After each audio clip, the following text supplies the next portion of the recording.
Hello yes, నేను శాస్త్ర. So, 'కల్కి' సినిమా. ఈ సినిమా కోసం చాలా రోజుల నుంచి మీరందరూ గూడా ఎదురు చూస్తున్నారనే విషయం అందరికీ తెలిసిందే.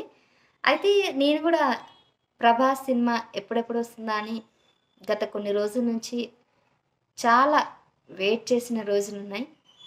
అయితే ఆహ్, యూఎస్‌లో ప్రీమియర్ షో వేసిన తర్వాత సినిమా బాలేదు అన్నట్టు కొద్దిగా నెగెటివ్ టాక్ అయితే రావడం చూసి నిజంగా నేను తట్టుకోలేకపోయాను. ఎంతో కష్టపడి దాదాపుగా 4 ఏళ్ల నుంచి వాళ్ళు ఈ సినిమా కోసం కష్టపడ్డారు టీమ్ మొత్తం కూడా. నిర్మాతలు, డైరెక్టర్ నాగ్ అశ్విన్, అశ్విని దత్ ప్రొడక్షన్స్, స్వప్న, హీరో ప్రభాస్, హ్మ్. బాలీవుడ్, హాలీవుడ్, టాలీవుడ్ అందరు యాక్టర్స్ ఇందులో పనిచేయడం. వాళ్ళంతా కూడా ఈ సినిమా కోసం చాలా కష్టపడ్డాం. ఇదంతా కూడా వృధా ప్రయాస అయిపోతుందా అని ఎంతో భయపడ్డా. బట్ లక్కీలీ ఈరోజు మూవీ రిలీజ్ అయింది. రిలీజ్ అయిన తర్వాత నుంచి మంచి రెస్పాండ్ అయితే వచ్చింది. నేను సినిమా చూసిన తర్వాత దెన్ ఐ థాట్ హమ్మయ్య!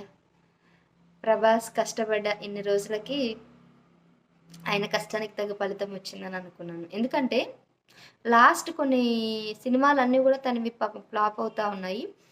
'బాహుబలి' సినిమా తర్వాత పాన్ ఇండియా స్టార్ అయిన ప్రభాస్‌కి సినిమాలన్నీ గూడా ఆహ్, ఎక్కువ అంచనాలు, ఎక్స్‌పెక్టేషన్స్ ఎక్కువైపోయాయి. దానివల్ల సినిమాలన్నీ గూడా ఫ్లాప్ అవ్వడము, లేకపోతే కమర్షియల్ హిట్ కాకపోవడము, బాక్స్ ఆఫీస్ దగ్గర బోల్తా కొట్టడము ఇలా జరిగాయి.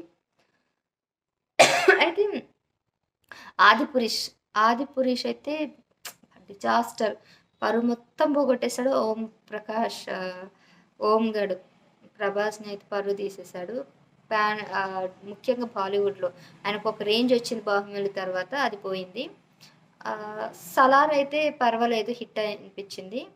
ఇంకొకటి ఏదో సినిమా వచ్చిందబ్బా మధ్యలో. ఆ సినిమా కూడా దొబ్బింది. సో, ఇట్లా అన్ని సినిమాలు పోతే ఏమోనని భయంతో ఉన్నా. ఇప్పుడు ఈ సినిమా కూడా వచ్చింది. ఈ సినిమా 'కల్కి'. ఈ సినిమా కూడా అట్లనే అయితదేమో అని టెన్షన్ పడ్డా. ఫైనల్‌గా అయితే ఈ సినిమా చాలా బావుందని రెస్పాన్స్ రావడంతో so happy. So, cinema first రోజే చాలా కలెక్షన్‌లయితే తీసుకురావడం జరిగింది. 300,00,00,000 బ్రేక్ చేస్తదని జెప్పారు. కాకపోతే అంత అయితే బ్రేక్ చేయలేదు. 250,00,00,000 వరకైతే కొల్లగొట్టిందని చెప్తా ఉన్నారు. 'RRR' 223,00,00,000 ఫస్ట్ డే కలెక్షన్ అనమాట. 'బాహుబలి' గూడా దాదాపుగా 200,00,00,000 కలెక్ట్ చేసింది. ఈ సినిమాలన్నీ గూడా భారీ బడ్జెట్ సినిమాలు గాబట్టి 200,00,00,000 పైనే వసూలు చేసాయి ఫస్ట్ డే రికార్డ్స్ ఇవన్నీ. సో, మరి ఈ సినిమా గూడా ఫస్ట్ డే రికార్డ్స్ అంతే కలెక్ట్ చేసింది గాబట్టి కొద్దిగా సేఫ్ జోన్‌లో ఉంటారు. ఇంకా ఈ 4 రోజులు కూడా మంచి సినిమాలన్నీ గూడా మంచి మంచి కలెక్షన్‌ని రాబడతాయి గాబట్టి వీళ్ళు పెట్టిన పెట్టుబడంతా డెఫినెట్‌గా వస్తదనేసి మనం ఎక్స్‌పెక్ట్ చేయొచ్చు. ఇంకా ఈ సినిమా 1000,00,00,000 పైనే అనుకుంటా వాళ్ళకి ఖర్చయింది. 600,00,00,000 అనుకుంటా ఖర్చయింది. సో, 600,00,00,000కి ఖర్చయింది కాబట్టి 1000,00,00,000 రాబట్టాలని వీళ్ళు ఎక్స్‌పెక్ట్ చేస్తున్నారు.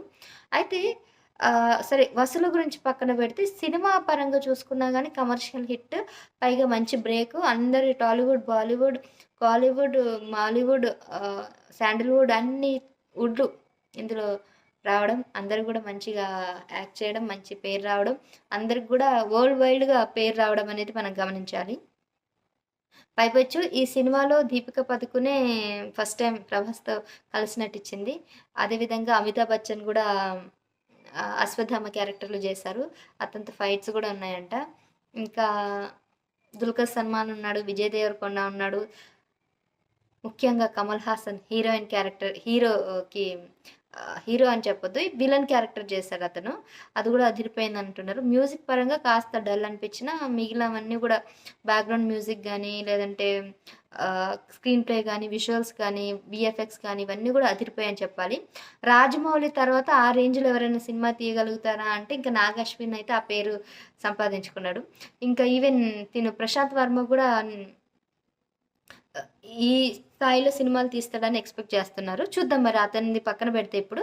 నాగశ్విన్ అయితే రాజమౌళి తర్వాత మూడో సినిమానే ఇలా చేయడం అనేది గొప్ప విషయమే. ఎందుకంటే ఫస్ట్ సినిమా 'ఎవడే Subrahmanyam' hit. Second cinema 'Mahanati' అద్భుతమైన సినిమా. ఇక మూడో సినిమా అయితే ఇదొక వండర్ అని చెప్పాలి. World wide wonder creation. Marvel's టైప్‌లో తీశారు. హాలీవుడ్‌లో మార్వెల్స్ ఎంత ఫేమో అదే టైప్‌లో ఇప్పుడు 'కల్కి' సినిమా అంత ఫేమ్ అయితే వచ్చింది. మరి ఇది పార్ట్ 1, 2, 3, 4, 5, 6, 7, 8 అన్నీ అయితే తీస్తున్నారంటున్నారు. నేను కథ అయితే చెప్పను. కథ చెప్తే స్పాయిలర్ అవుతా కాబట్టి కథ చెప్పదలుచుకోలేదు. అయితే ఇంకా మిగిలిన విషయాలైతే కూడా ఆల్మోస్ట్ చెప్పేసాను, కవర్ చేశాను. సో, బ్రహ్మానందం గూడా ఉంటాడు, ఆర్‌జీవి గూడా ఉంటాడు, రాజమౌళి గూడా ఉంటాడు. బుజ్జి క్యారెక్టర్ ఆ కార్ గూడా ఉంటుంది. సో, అన్ని ఎలిమెంట్స్ బావున్నాయి. కామెడీ పరంగా బావుంది, ఎంటర్‌టైన్‌మెంట్ పరంగా బావుంది, యాక్షన్ థ్రిల్లర్‌గా బావుంది, విజువల్స్ ఎఫెక్ట్స్ బావున్నాయి. ఫస్ట్ కొద్దిగా స్లోగా స్టార్ట్ చేసినా మెల్లగా సెకండ్ హాఫ్‌కొచ్చేసరికి స్పీడ్ పెంచి క్లైమాక్స్ అదిరిపోయిందని చెప్పాలి. సో, ఇంకా ఈ సినిమాలో అసలు భైరవ క్యారెక్టర్ ప్రభాస్ చేశారు. సో, కల్కి మాత్రం ప్రభాస్ కాదు. మరి కల్కి ఎవరు అయ్యుంటారనేది మనకి నెక్స్ట్ సీజన్ అంటే నెక్స్ట్ పార్ట్ 2లో తెలుస్తుంది. ఇంతకీ కల్కి ఎవరైతే బావుంటుందో మీరు గూడా కింద కామెంట్ చేయండి. సో, వి డెఫినెట్‌లీ దానికోసం ఎదురు చూస్తున్నారు గాబట్టి మనకొక మంచి ఎక్స్‌పెక్టేషన్స్ ఉంటాయి సెకండ్ పార్ట్ కోసం. ఎందుకంటే 'ప్రభాస్' మళ్ళీ కంటిన్యూ చేస్తాడా? 'భైరవ' క్యారెక్టర్ కంటిన్యూ అవుతదా? అనేది గూడా మనకి చూడాలి. ఇంకా 'అశ్వత్థామ' గూడా ఇప్పుడు 'భైరవకి' 'అశ్వత్థాక' ఫైట్ ఎందుకు జరిగిందనేది గూడా మనం తెలుసుకోవాలి. అప్పట్లో 'కట్టప్ప ఎందుకు చంపావు? కట్టప్ప ఈస్ బాహుబలి కిల్లింగ్' అనేది బాగా పాపులర్ అయింది గదా! బాహుబలి కట్టప్పని ఎందుకు చంపాడు అన్న టైప్‌లో 'అశ్వత్థామ', 'భైరవ' ఎందుకు ఫైటింగ్ చేశారు అన్నది ఇప్పుడు హాట్ టాపిక్ అనమాట ఈ నెట్టింట్లో. సో, ఆ విధంగా కొన్ని ఎలిమెంట్స్ అయితే చెప్పడానికి రావు. మనం చూస్తేనే బావుంటుంది. సో, డెఫినెట్‌గా అందరూ థియేటర్స్‌కెళ్ళి సినిమా చూడాలని కోరుకుంటున్నాను. ఆ సినిమా డెఫినెట్‌గా థియేటర్‌లో చూస్తేనే బావుంటుంది. బాగా ఎంజాయ్ చేస్తారు. అండ్ హోప్‌ఫుల్లీ పార్ట్ 2 గూడా ఇంతే బావుంటుందని నేను గూడా ఆశిస్తున్నాను. అండ్ మోరోవర్ ఎవరైతే సినిమా జూస్తారో వాళ్ళందరూ గూడా మీకెలా అనిపిచ్చింది? ఎవరి క్యారెక్టర్ నచ్చింది? ఏమిటి? అన్నీ గూడా కింద కామెంట్స్ చేయండి. ఓకేనా? బాయ్.